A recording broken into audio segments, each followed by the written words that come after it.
Hey everybody, Max here, and today I'm going to be taking a look at another Animal Warriors of the Kingdom figure. This is part of the Primal Series Gladiator AHAW KINN, or in my native Alabamian tongue, AHAW KINN. So you may hear me call it either way. Or maybe it sounds the same to you. It sounds different to me. Anyway, this guy is, I picked up at Joe Lanta just a few weeks ago and got to talk to Jason from Spiro Toys and talk to him a little bit and just kind of getting some updates on the later waves. I'm I'm not a big collector of these figures, however, they are fantastic. And so I'm more interested in the feline characters and maybe the canine characters. Definitely looking forward to the reptiles, the lizards that are coming out, hopefully in the near future. I know there's been some delays. Jason had a house fire. He kind of gave me a little bit of an update on that everything, it wasn't as bad as it was made out to be. It was just kind of a localized area. The house wasn't a total loss or anything like that. So it was just kind of one area. So we're glad for that, and I was glad to actually meet him and talk to him.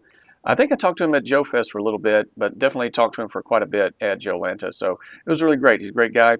And this is a really great toy line. So if you're into anthropomorphic characters, this is right up your alley. They've got a lot of great offerings already. So I think they're on like Series 4, I think. And we're just kind of waiting on the later series. I'm looking forward to Kanji, the rabbit, the lizards. I've got several Conan figures that are on pre-order. So definitely want some of those reptiles for Conan to fight. But we're here to talk about AHAW, and maybe I'll call him AK. I don't know, AHAW for short.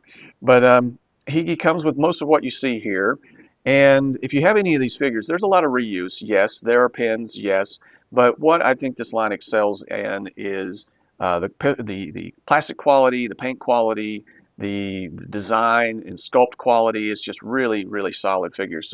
And they're a little bit taller than your standard 1/12 scale. So here's just I just had this Crimson Alley Viper handy, so this gives you kind of an idea of, so kind of a 6-inch figure. So they're about 6.5 inch practically. They're not 7-inch like say the McFarlane figures, that sort of thing.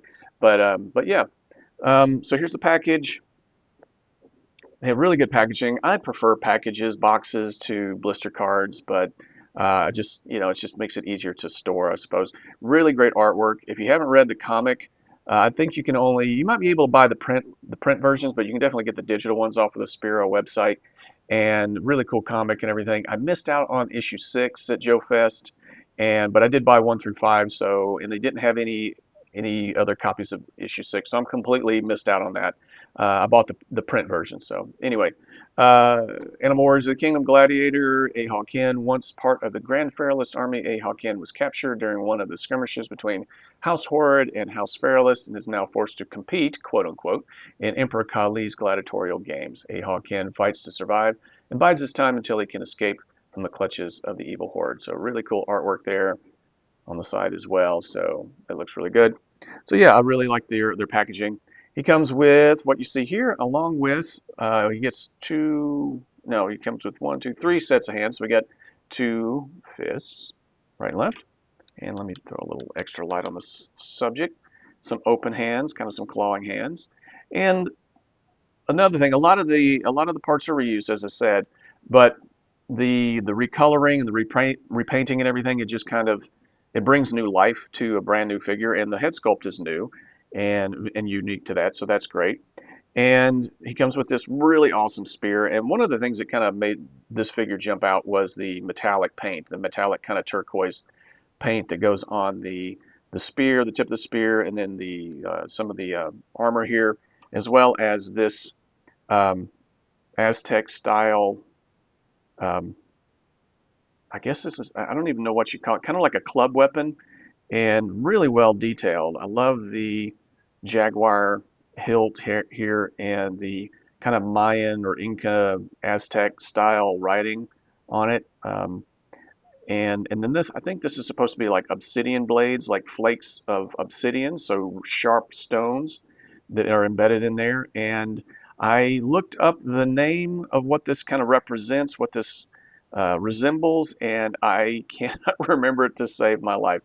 Okay, so I just took a quick break to look this up and remind myself how to pronounce what this resembles. Maquahuitl, which is, I think, Aztec. But I think the Mayans may have used something similar to this.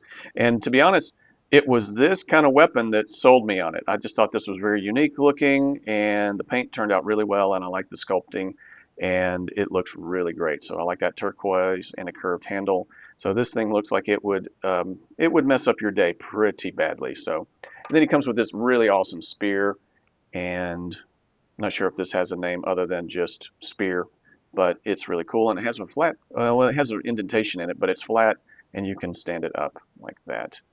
And so yeah, that is almost as tall as he is. So yeah, this is really cool. I really like this particular paint. You don't see this kind of paint on a lot of stuff. At least I don't have a lot of stuff with that kind of metallic paint in my collection. So let's dive into the figure.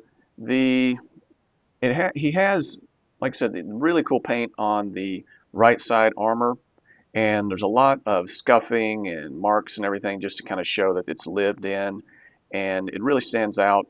And this arm guard here, this upper arm, that's sculpted in, and I think you probably see that on some other figures as well. But the shoulder armor they're two separate pieces, so you can take these off. It does limit range of motion in the arms a little bit, but they are removable. You can just pop the head off and just kind of get the straps over the fur and over the head if you want to take those off. I'll probably do that just to kind of, maybe just, I want to leave the metallic on, but I'll probably take the left one off. But I really dig the paintwork. This Jaguar head, just really cool. I love the snarling, just kind of like the half snarl and everything. And just turned out really, really well. And nice shading in the fur, around the lower part of the face, and then some coloring around the ears, and then really great sculpt work on the hair. And then there's also a hole in the back for, I guess, I don't know if they have backpacks, but it's, maybe they're looking ahead. Is it there on? Yep. So here's LEXION, so there's a hole in the back for him as well. So yeah, really great. Just the plastic quality. It is fairly flexible. It's not too rigid, so but I wouldn't stretch it too far. And there's some pliability to this. Obviously, it's meant to be metal, but it's plastic. So, but yeah, it's really cool. I mean, even on the back, you have some brass coloring, brown on one, black on the other, some rivets, and then around the front on the buckles, and that is just really, really good. And then there's good paint. Like when you take it off, you can lift it up a little bit. You see paint in the spots on the upper arm. They didn't skimp there, and it turned out really, really, really good. So that is one thing that I really like about these particular figures, is that there is a lot of quality. Yes, there's pins, but the plastic quality in the pins and the joints, everything just seems really solid.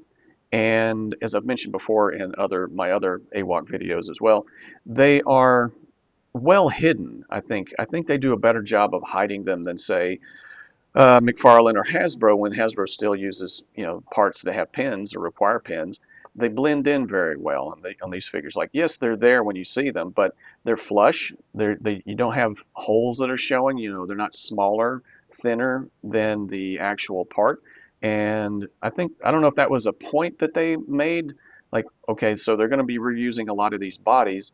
They made sure that the pins would be flush so there's no gap or indentation exposed, and it kind of breaks up the sculpt. So yeah, it's there, but it's not obtrusive, I guess. Maybe that's the best word for it. And so while I'm not a big fan of pins, particularly with Hasbro and Marvel Legends, they have a tendency to make the joints a little wobbly, gummy perhaps. I've got every Thor figure that I have is just trash in the knees. But this one, it is not. It is very, on both the elbows and everything, and the knees, very good, very good. So pretty good sculpt work here on the left side. So you can get a T-pose even with the armor on, and there's really good range of motion on the butterfly joints as well. That's really great. Okay, bicep swivel, double jointed pinned elbows, and pretty good range of motion on that as well. This guy's a little on the stiff side, which I'd rather have him a little on the stiff side than a little on the loose side. So you can sometimes work those joints. So pretty good range of motion right there. And he can't go, I mean, he can go all the way around, so you just kind of have to lift up the armor. Let's see. So yeah, we got that. And I want to be careful. It's flexible, but I just want to be careful I don't want to snap anything and then ruin it, because this is probably there's probably one other feline character that I'm interested in. I haven't picked up yet, but this is the one that after Lexion and Mongrel that I thought just kind of caught my eye. So yeah, and really good sculpt work on the torso here. Good paint. Let's see, we got how are the wrists with the gauntlets? So we got a metallic kind of a copper paint on the left gauntlet, and wrist goes all the way around, and they are. This is is this a horizontal hinge? I can't tell. I think it's a vertical hinge. Yeah,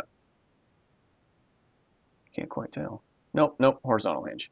So horizontal hinge on this hand, and then we have a vertical hinge on the right hand. So yeah, so really good, just really good. I don't know, how do I describe it? It's solid and yet flexible when it needs to be. It's like I'm not having to fight it like some hands, like the same hands that we keep getting over on the classified, G.I. Joe classified line. Down to the waist. Oh, and the wrists, like nothing swivels like these arm guards. They will come off, I think. Yeah, there's some flexibility to it, but they don't. They're on there tight. They're not going to swivel, but you can take them off.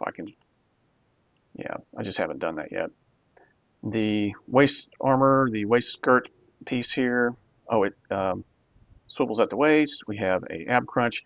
Really goes forward really well. Sorry, I kind of going out of order here. And then the head sculpt. Okay, so because of the way the hair lays, the fur lays, he does not look up hardly at all. So, but he does look down that far.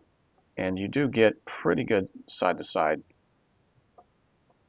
just not much range of motion on up. So he has to kind of lean back to look up. So just kind of keep that in mind. And like I said, he's got pretty good swivel at the waist, and then a really cool skirt here, kind of a turquoise blue with some chainmail and some plating here. Really good sculpt work. Even painted the spots on the back, which is great. And then some spots on the upper leg that the skirt covers. And then there is, I don't think, no drop down hips, but you get pretty good range of motion, get the skirt out of the way. He gets about 90 degrees. And splits are pretty good. And this is the thing about the skirt here, that it's soft enough and thin enough that it's flexible, not like, say, Storm Shadow V2 over on the classified line. I hated that thing, and I cut all of that extra skirting away to give him better range of motion. It was just too thick right there. And kind of the same way with the Iron Grenadier. So this is much more flexible plastic, about as thick, but it's not as rigid. So but it doesn't feel flimsy either. So gets really good splits. That's about as far out as he goes. And then he has a thigh swivel, really good there. Range of motion on the knees. You can see the pins there, and he goes back about that far. And he has good, let's see, the thigh. There are no thigh swivels. Now, I have groused about Hasbro Marvel Legends not having Marvel characters with thigh swivels. You know, like if you've watched any of my Marvel Legends videos, you probably know. You've probably heard me grouse about that. I'm not so much beaten up about that on this particular figure, because there's so much else good that's going on. It just seems like for Hasbro, they're just cutting corners, but this is more of a it's a smaller company, and so they have to make cuts where they can. Hasbro, they don't really have to do that, but they do. So, but everything else seems to be, in terms of like quality plastic and everything, just some of these smaller companies just blow Hasbro out of the water. It just feels like Hasbro's screwing us over a little bit. But there is no thigh swivel here, which, okay. I mean, maybe eventually we'll get that. But I like the fact that we have pretty good butterfly joints. And like I've said before in other videos, I would like to see that, the thigh swivel. I really do like that, or the shin swivel, I should say. But everything else about these figures, I'm not going to ding it for that because there's so much else going for it. Or it's got so much else going for it, if that makes sense. So the shin guards and everything, pretty good flexibility. I'm pretty sure you could take those off.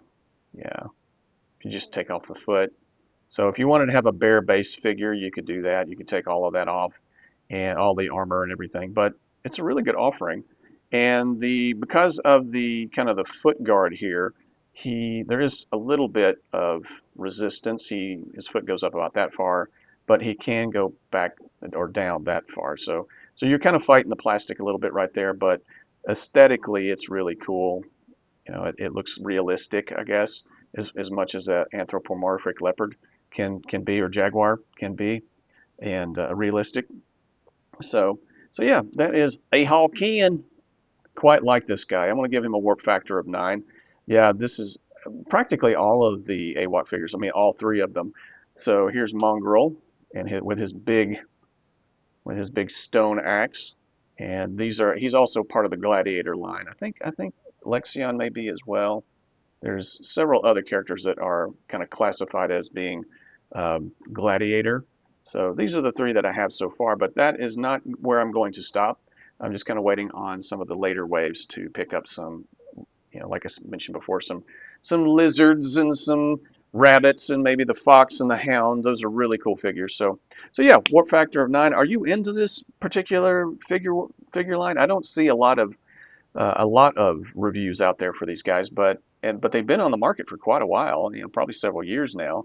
And like I said, they've had several waves, several series. And if if you haven't sampled it yet, I highly recommend any of these figures. Practically anything that you buy is probably going to be a pretty good one. And I'm not getting paid to say this. I'm just giving you my honest opinion that for kind of pound for pound and in terms of quality and everything, you can't really beat the quality of these particular figures. So I quite like them. Let me know what you think in the comments section. Do you have these three? Do you have different ones? Which ones do you like best? Which ones are you looking forward to? Let me know in the comments. I will talk at you guys next time. Continue to be awesome.